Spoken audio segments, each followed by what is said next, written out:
रोज स्वामींचे 3 अध्याय स्वामी चरित्राचे वाचत आहे, दाखवा ते स्वामी चरित्र. रोज 11 माळा श्री स्वामींचा जप करा, श्री स्वामी समर्थ म्हणून. आणि ऋणमुक्त जीवन जगण्यासाठी 5 यज्ञ करा, त्याला पंचमहायज्ञ म्हणतात. गाईला घासभर अन्न देणं त्याला ऋषी यज्ञ म्हणतात. कावळ्याला घासभर अन्न देणं त्याला पितृयज्ञ म्हणतात. माणसाला चांगल्या भोजन देणं त्याला मनुष्य यज्ञ म्हणतात. आणि पूर्वापार आपण ते करत आलोय, हे काही नवीन नाही. आग्नेला किंचित तूप टाकणं, आता गोऱ्या लाकूड फाटा नाही आहे, रद्दी पेपरला तुपाचं बोट लावून कागद पेटवणं, आग्नेला तूप मिळालं, देवयज्ञ झाला. 5वं, 2 बोटात साखर मावेन एवढी कोपऱ्यात घरात मुंग्यांना टाका, 2 दाणे. ज्या वास्तूमध्ये मुंग्या पटकन साखर उचलतील ती वास्तू निर्दोष असेल.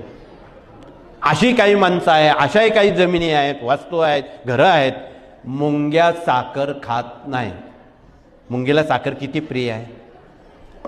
पण अशी काही माणसं आहेत, असे काही घरं आहेत, मुंग्या साखर खात नाहीत. असा वेगळा विचार आपण करू. जिथे हत्या, पाप, शाप, 302 सारख्या घटना झालेल्या आहेत किंवा करणारी माणसं आहेत, त्यांच्या हातून मुंग्या साखर खाणार नाहीत. मुंगीला एवढं ज्ञान आहे माणसं ओळखण्याचं. म्हणून आमच्या मुक्ताबाईंसह, आमच्या कबीरजींसह, गोस्वामी तुळशीदासांसह साऱ्या संतांनी, आमच्या एकनाथ महाराजांनी सुद्धा मुंगीवर कितीतरी अभंग लिहिलेले आहे.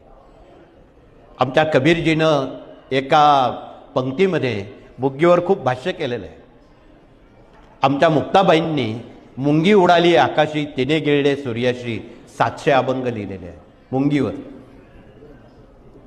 तर आमच्या कबीरजींनी मस्जिद में भी मुल्ला पुकारे, साहब तेरा बैरा है, चिटी के पैरों में घुंघरू बजाए, वही अल्लाह सुनता है.